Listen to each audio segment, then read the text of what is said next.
10-10, 20-20 गाँव की ज़मीन एक ही नाम पे होती थी। लैंड कभी भी, लैंड की ओनरशिप कभी भी किसानों की नहीं है।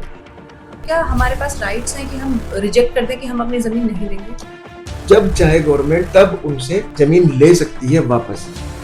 आप ये नहीं कह सकते कि मैं लैंड नहीं दूँगा। जो डिमांड है वो जायज़ नहीं है, तो आपकी भी डिमांड रिजेक्ट हो जाएगी। क्या आप भी प्रॉपर्टी खरीदना या बेचना चाहते हैं? अगर आपका जवाब हाँ है, तो ये वीडियो आपके लिए है। क्योंकि आज मैं हूँ रियल एस्टेट गबरू के साथ और मैं जानूँगी कि प्रॉपर्टी खरीदते या बेचते वक़्त किन बातों का ध्यान रखना चाहिए। आइए चलते हैं और उनसे पूछते हैं। हाँ शिवानी, इसका मोटो सिर्फ ये है इस पॉडकास्ट को करने का कि लोगों को है ना चीज़ों के लिए अवेयर हो जाए। जब हम कोई भी प्रॉपर्टी खरीदने जा रहे हैं या कोई भी प्रॉपर्टी बेचने जा रहे हैं, तो हम लोगों को सारी चीज़ें पता होनी चाहिए। मतलब हम किस तरीके से खरीदें, क्या क्या पेपर वर्क होता है, पेमेंट किस तरीके से दिया जाता है, क्या प्रोसीजर होता है, लॉयर कैसे करना चाहिए, ये सब चीज़ें मतलब जाननी बहुत ज़रूरी है। There are so many steps involved in the buying of any property. तो जब हम प्रॉपर्टी खरीदने जा रहे होते हैं, तो ये सब बातें हैं। कुछ क्वेश्चंस आपके भी होंगे, आपके पास आए हुए होंगे, आप पूछिए, मैं बताता हूँ। तो सर, सबसे पहले मैं आपसे एग्रीकल्चर लैंड के बारे में पूछना चाहती हूँ। अगर मैं कोई एग्रीकल्चर लैंड बाय करना चाहती हूँ, तो मुझे किन बातों का ध्यान रखना चाहिए? क्या-क्या स्टेप्स हैं जो मुझे फॉलो करने चाहिए? तो सबसे पहला स्टेप जो है, वो सबसे पहला स्टेप है कि ये चेक करना कि भूमि संक्रमणीय है या असंक्रमणीय है। जब हम भूमि खरीदने जा रहे हैं, तो एक वेबसाइट होती है भूलेख यूपी, उस पे आप जाइए और वहाँ पर देखिए कि लैंड संक्रमणीय है या असंक्रमणीय है। संक्रमणीय का मतलब होता है कि लैंड ट्रांसफरेबल है या नहीं, मतलब जिस ओनर पे लैंड है इस समय वो उसको ट्रांसफर कर सकता है, सेल कर सकता है या नहीं। सबसे पहला स्टेप ये है। फिर इसके बाद आपको वेरीफाई करना है डिटेल्स ऑफ ओनरशिप। जिस ओनर से हम लैंड खरीद रहे हैं उसके पास ये लैंड है भी या नहीं। तो उसके लिए हमें क्या करना होगा, हम लोग एक खतौनी निकलवाएंगे, उसको वेरीफाई कराएंगे पटवारी से। उसे वेरीफाई कराने के बाद में जो उसमें नाम लिखे हुए हैं एड्रेस सहित, हम उनके आधार कार्ड और पैन कार्ड चेक करेंगे। उससे वेरीफाई हो जाता है कि प्रॉपर्टी इन्हीं के नाम पे है जिनके नाम से हम खरीद रहे हैं। सर, कुछ लोग ऐसे भी हैं जो ये सारे स्टेप्स फॉलो करते हैं, ये जो आपने बताया है, वो चेक भी करते हैं ओनरशिप के बारे में, लेकिन उनके उसके बावजूद भी उनके साथ फ्रॉड हो जाता है। हाँ, ये एक प्रैक्टिस है जो कॉमन हो चुकी है आज की डेट में। जब आप लैंड खरीदने जाते हो तो जो मैंने बताया अभी ये पहला स्टेप है, लेकिन इससे पूरी ओनरशिप जो है वो चेक नहीं होती है। इसके लिए आपको क्या करना होगा, इसके लिए आपको करवाने एक पेपर होता है, वो लैंड रिपोर्ट से निकलता है और कलेक्ट्रेट से निकलता है। तो वहाँ से एक पेपर निकलवाना होता है CH-45, वो एक फ्रेश खतौनी की तरह एक्ट करता है। जब भी कभी चकबंदी हुई होती है, तो चकबंदी के बाद बनी हुई सबसे पहली खतौनी जो होती है उसको CH-45 कहते हैं, CH-45 उसको निकलवा लेना चाहिए। उसको निकलवाने के बाद हम लोगों को फिर देखना चाहिए कि लैंड चेन कहाँ से कहाँ बिकी और कहाँ पे गई है। तो उस लैंड जहाँ से हमने खरीदी है वो और कहाँ तक वो आई है, एक लैंड चेन होता है, वो निकलवा लो। तो हमें पता लग जाएगा कि CH-45 से सबसे पहली बार ये लैंड किसको अलॉट की गई है, उसके बाद ये लैंड किस किस को बिकी है, और अब हम जिससे वेरीफाई कर रहे हैं उसके पास ये लैंड है या नहीं, थ्रू बुलेक यूपी। तो फिर हमें इसमें कोई भी चांस नहीं है कि लैंड ये जो इनके नाम पे दिखा रहा है ये लैंड इन्हीं के नाम पे है। कुछ पेपर्स भी पूरे वेरीफाइड होते हैं, पेपर्स पूरे पक्के होते हैं और लोग हर तरीके से वो उनको चेक करवा लेते हैं, हर तरीके से वो पेपर्स पक्के हैं, लेकिन मौके पर लैंड ही नहीं है। उसके पेपर हैं, पेपर वेरीफाइड भी हैं, लेकिन लैंड मौके पर नहीं है। तो उस केस में आप क्या कहना चाहते हैं? हाँ, ये मतलब है ना, हाँ, इसमें ऐसे बोल देते हैं कि हम लैंड के पेपर खरीद लो, कब्जा किसी और का होता है। देखो, जब भी आप लैंड खरीदने जा रहे होते हो ना, उसका सबसे जो मोस्ट इम्पोर्टेंट फैक्टर है वो यही है कि लैंड पोजेसन में है या नहीं।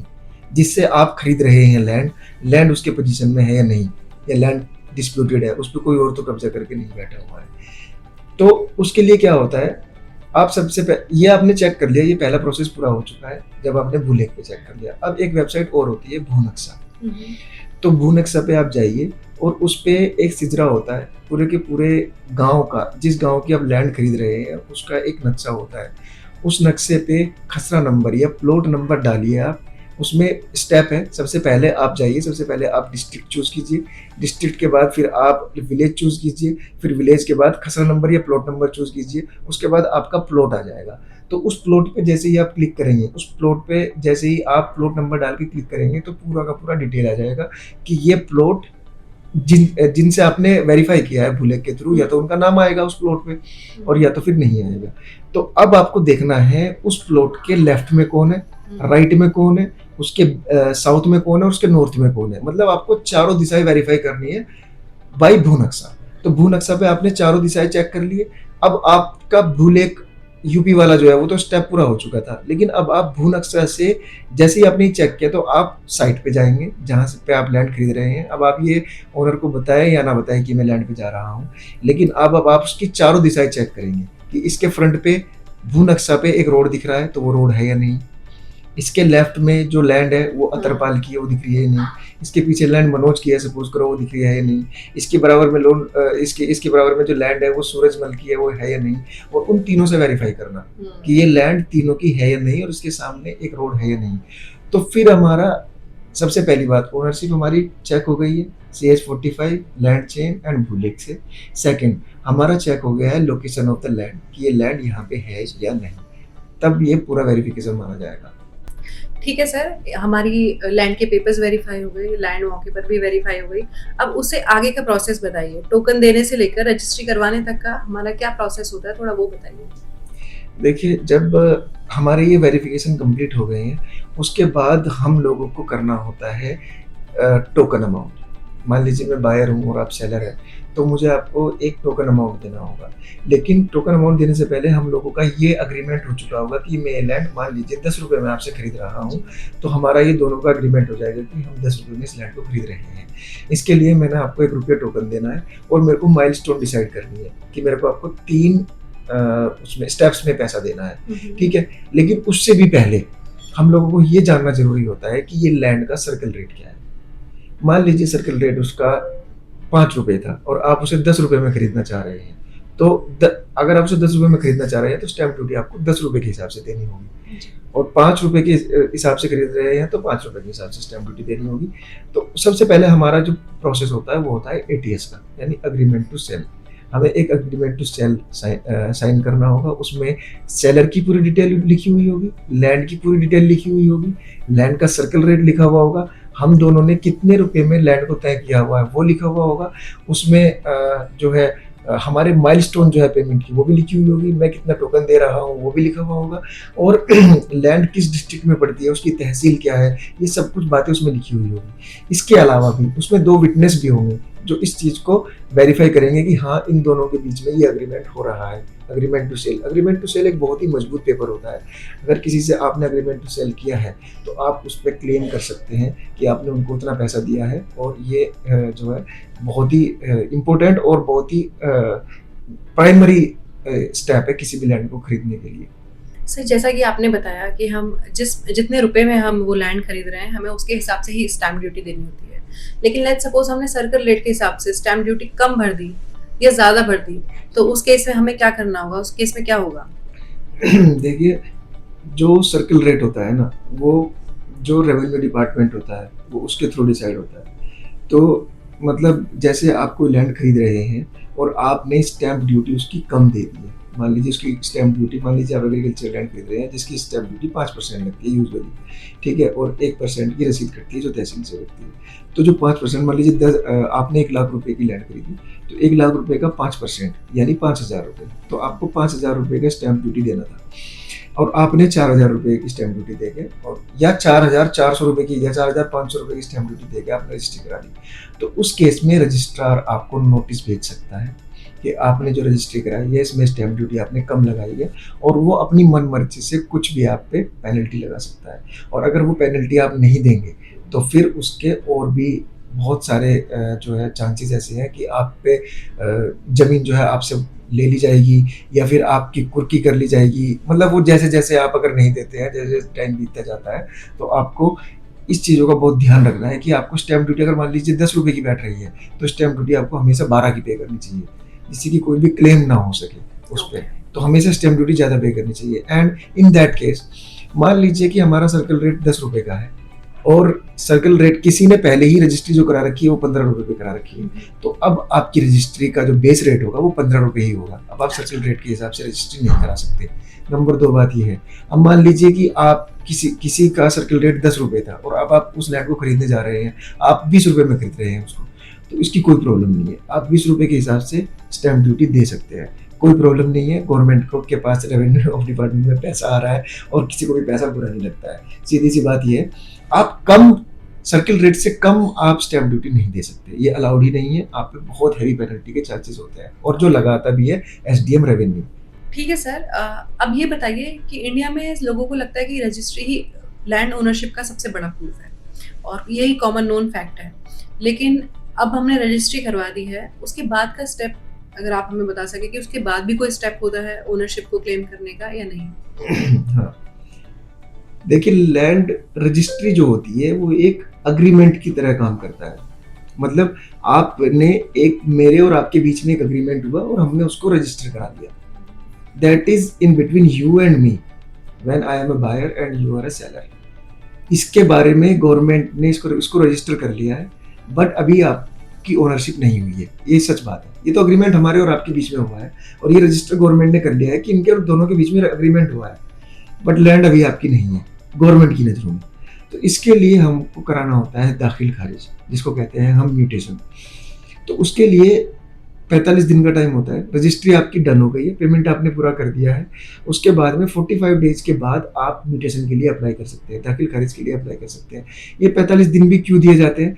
मान लीजिए किसी ने रजिस्ट्री कर ली है तो 45 दिन का टाइम दिया जाता है कि अगर किसी को कोई क्लेम करना है कि ये लैंड मेरी थी, या कोई केस करना है या कोई ऑब्जेक्शन करना है, तो वो आके कर ले।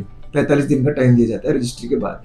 उसके बाद फिर आप म्यूटेशन के लिए अप्लाई कर सकते हैं और म्यूटेशन का एक प्रोसेस होता है, उसमें कोर्ट की डेट लगती है और फिर आपका नाम जो है उनके नाम से निरस्त करके, मान लीजिए कि आपने जिनसे लैंड खरीदी है उनके नाम पे 1 बीघा लैंड थी, तो लैंड जो होती है बेसिकली वो हेक्टेयर्स में होती है जब रजिस्ट्री में लिखी जाती है।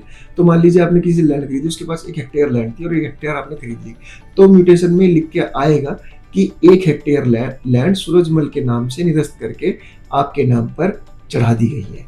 और जब आप इसको लगभग 2 से ढाई महीने बाद ऑनलाइन चेक करेंगे वेबसाइट पर जाके, तो फिर वो आपका नाम उसमें लिखा हुआ आएगा कि ये लैंड अब आपके नाम पर आ गई है और 1 हेक्टेयर ये लैंड थी, उनका नाम उसमें से हट जाएगा। तो अब ये आपकी प्रॉपर ओनरशिप है क्योंकि आपका नाम बोर्ड ऑफ रेवेन्यू में चढ़ चुका है। तो सर आपका कहने का मतलब है कि एक लैंड की मल्टीपल रजिस्ट्रीज हो सकती हैं, लेकिन एक लैंड की मल्टीपल म्यूटेशन नहीं हो सकती? नहीं हो सकती। एक लैंड की मल्टीपल रजिस्ट्री भी वैसे नहीं हो सकती अगर हम अवेयर हो।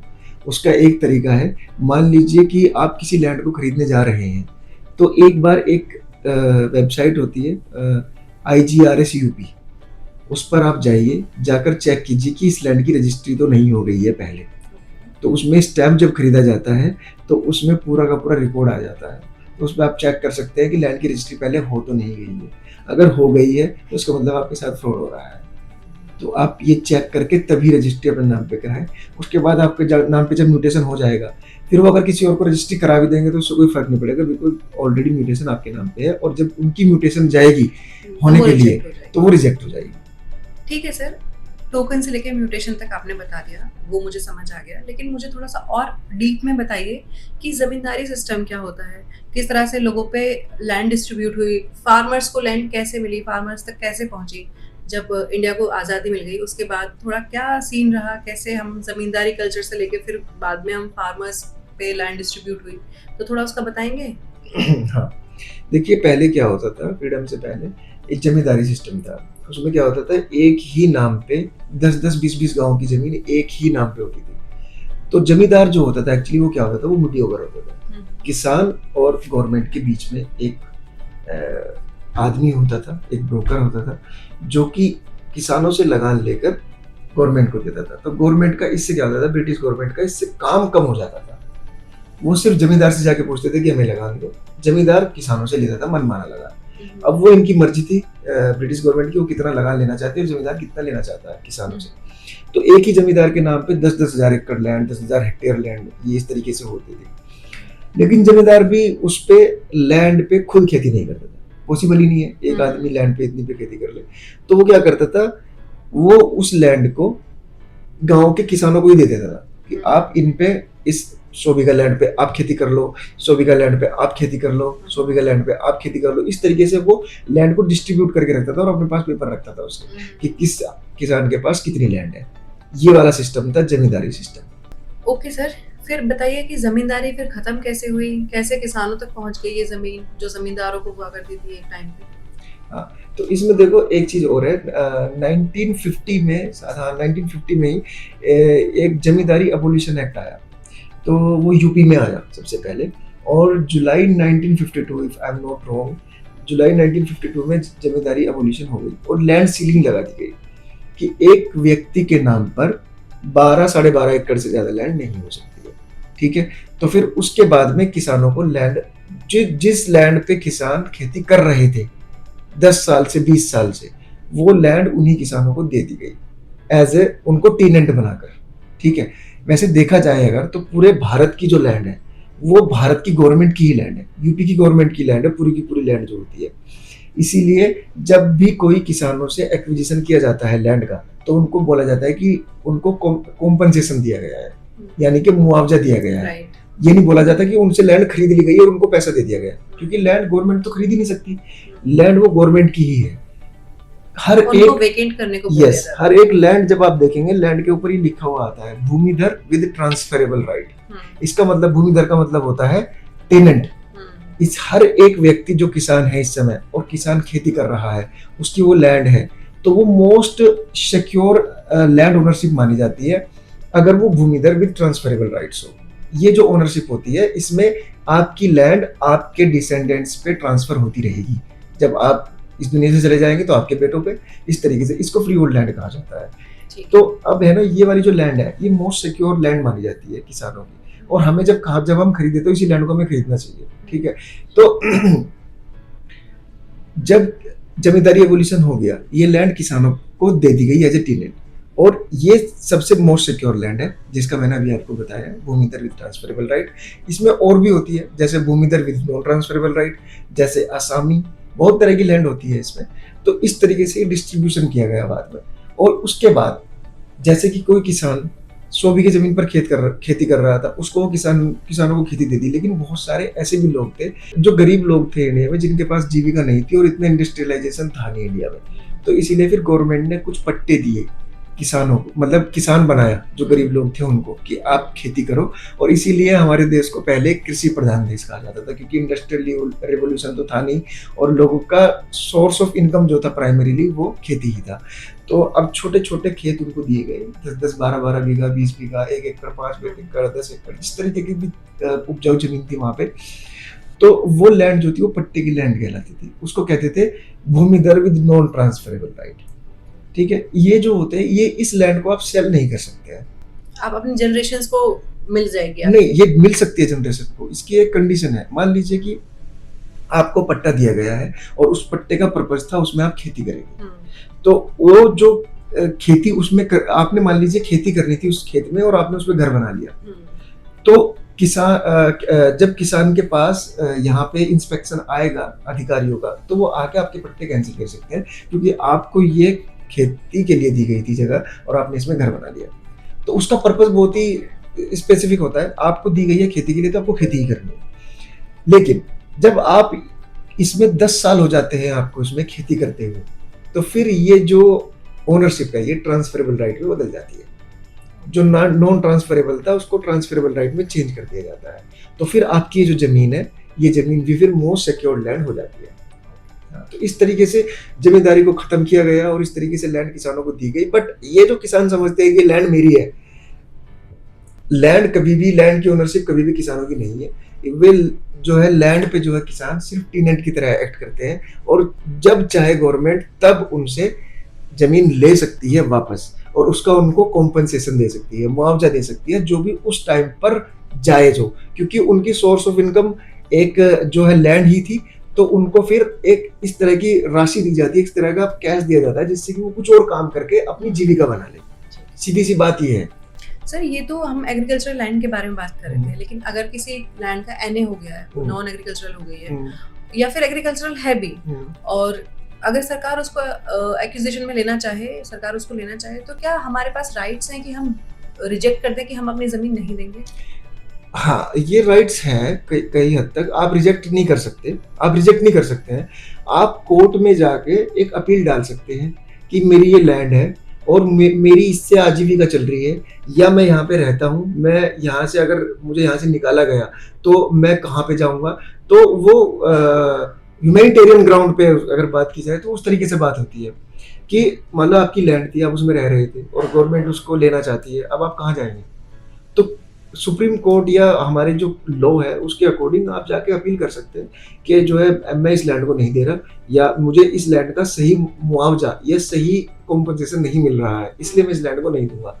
तो फिर आपकी डिमांड पूछी जाएगी कि आपकी डिमांड क्या है। आप ये नहीं कह सकते कि मैं लैंड नहीं दूंगा, आप अपनी डिमांड रखेंगे कि मुझे तो 5,000 गज लैंड चाहिए 100 गज के बदले, ये एक जायज बात हुई। लेकिन आप ये नहीं कह सकते कि मैं लैंड नहीं दूंगा, आपकी बात सुनी जाएगी। अब मान लीजिए मैं एक अथॉरिटी हूँ और आप किसान हैं, मुझे आपसे लैंड लेनी है और आप 100 गज के प्लॉट के बदले 100 बीघा जमीन मांग रहे हैं, जो कि जायज नहीं है, मैं रिफ्यूज कर दूंगा एज ए अथॉरिटी की, नहीं दूंगा मैं। आप ही कहोगे कि नहीं मुझे तो 100 बीघा ही जमीन चाहिए, तो ये लोगों को भी पता है, ये जो जज बैठे हैं उनको भी पता है कि आपकी जो डिमांड है वो जायज नहीं है, तो आपकी भी डिमांड रिजेक्ट हो जाएगी। तो ये वैसा ही है जैसे दो भाई है, उन दोनों में आपस में लड़ाई हो रही है, ठीक है। तो जब उनमें लड़ाई हो रही है, जब तक मामला सेटल नहीं होगा तब तक किसी के भी फेवर में तो नहीं जा सकते। इसीलिए बहुत सारे केसेस ऐसे हैं, जैसे कि अभी तिलकता में एक जगह है विकास मार्ग पे, जहाँ पे एक लैंड है, वो तोसा ग्रुप की लैंड है, वहाँ पे एक बोर्ड भी लगा हुआ है, तो वो आज तक नोएडा अथॉरिटी उसको एक्विजिशन नहीं कर पाई है। तो केस चल रहा है, अभी भी विचाराधीन है कोर्ट में, हमारे लोग के समक्ष विचाराधीन है। तो उसमें जो भी डिस्प्यूट चल रहा है तो वो डिस्प्यूट चलता रहेगा, लेकिन ऐसा नहीं है कि तोसा ग्रुप आके वहां पे एक दीवार लगा देगा कि मैं यहाँ से किसी को जाने नहीं दूंगा और पब्लिक फैसिलिटी जो है उसको वो एकदम बंद कर देगा। ऐसा नहीं हो सकता, ये पॉसिबल नहीं है। ठीक है सर, ये बताइए कि जब मैंने जमीन खरीदी तब वो एग्रीकल्चर लैंड थी, लेकिन उसके बाद अगर मैंने एनए करा लिया उस जमीन को और वहाँ पे मैंने घर बना लिया अपना और मैं अपने पूरे परिवार के साथ वहाँ पे रह रही हूँ, तो क्या अभी भी मेरी जमीन एक्विजिशन में जा सकती है? गवर्नमेंट लेने का अधिकार रखती है मुझसे? देखिए, मैं आपको एक 2 एग्जांपल दूंगा। सबसे पहले जब दिल्ली में मेट्रो बन रही थी तो मेट्रो की टनलिंग होनी थी, ठीक है। तो जिन लोगों की जमीन थी ग्राउंड पे, उन लोगों के घर के नीचे से टनल गई और लोगों ने बहुत कोशिशें की रोकने की, लेकिन नहीं रोक पाए। उन लोगों को कॉम्पनसेशन दिया गया। जिन लोगों के घर के नीचे टीबीएम यानी टनल बोरिंग मशीन चलती थी, उन लोगों को होटल्स में शिफ्ट किया गया लग्जरी, उनको कॉम्पनसेशन दिया गया, रेनोवेशन का सब कुछ दिया गया, बट वो डिनाई नहीं कर सकते थे क्योंकि वो एक पब्लिक फैसिलिटी थी जो कि हमें अचीव करनी ही करनी थी। ये एक पहला एग्जाम्पल है। दूसरा एग्जाम्पल ये है कि जब हम घर बना लेते हैं, घर बनाने के बाद हमें अब कोई फैसिलिटी फिर से एक पब्लिक फेवर में कोई फैसिलिटी आनी है, उसमें जो है हम लोगों को आपको यहाँ से निकालना है या रीडेवलपमेंट करना है, तो तब भी आपसे आपकी लैंड ली जा सकती है। वो इसका भी मैं आपको एक एग्जांपल दूंगा। धारावी स्लम, धारावी स्लम में लैंड लोगों के ही नाम पे है, वहाँ पे रह रहे हैं, उनके पास लीगल डॉक्यूमेंट भी है, लेकिन अब वो पूरा का पूरा रीडेवलपमेंट में आ रहा है, तो उनसे लैंड ली जा रही है, लेकिन वो जबरदस्ती नहीं ले सकते। जब तक 60% 70% वोटिंग पॉजिटिव या फेवर में नहीं हो जाती तब तक आप उसको नहीं ले सकते। तो ये रूल्स है, ऐसा नहीं है कि आप मना कर सकते हैं, मना नहीं कर सकते। आप कॉम्पनसेशन बताएंगे कि मुझे ये कॉम्पनसेशन चाहिए, उसके बाद आपको वो कॉम्पनसेशन मिलेगा, लेकिन आपसे लैंड ली जरूर जाएगी अगर कोई भी ऐसी योजना या कोई भी ऐसी पब्लिक फैसिलिटी वहां पर आनी है, या रीडेवलपमेंट आना है, या फिर और सुधार करना है अर्बन डेवलपमेंट में, तो वो होना ही होता है, उसमें कभी कोई रोका नहीं जा सकता। Thank you so much sir, आपने बहुत अच्छी इन्फॉर्मेशन मेरे को दी और मैं बहुत जल्दी दोबारा आऊँगी बहुत सारे क्वेश्चंस के साथ। आई एम श्योर हम फिर से मिलेंगे। ठीक है, मैंने आपके तो सारे क्वेश्चन के आंसर दे दिए हैं, लेकिन हमारे बहुत सारे व्यूअर्स के भी क्वेश्चन होंगे। मतलब आपके जितने भी क्वेश्चन हैं आप मुझे डीएम भी कर सकते हैं, रियल एस्टेट गबरू इंस्टाग्राम पे और यूट्यूब पे दोनों जगह हम हैं, वहाँ पे आप अपने क्वेश्चन डीएम कर सकते हैं, कमेंट में भी डाल सकते हैं। मैं आपके हर एक क्वेश्चन को लेने की कोशिश करूँगा और मतलब बने रहिए मेरे साथ में, फॉलो जरूर कर लेना, ऐसी इन्फॉर्मेशन देता रहूँगा। मिलते हैं नेक्स्ट वीडियो में, तब तक के लिए बाय बाय।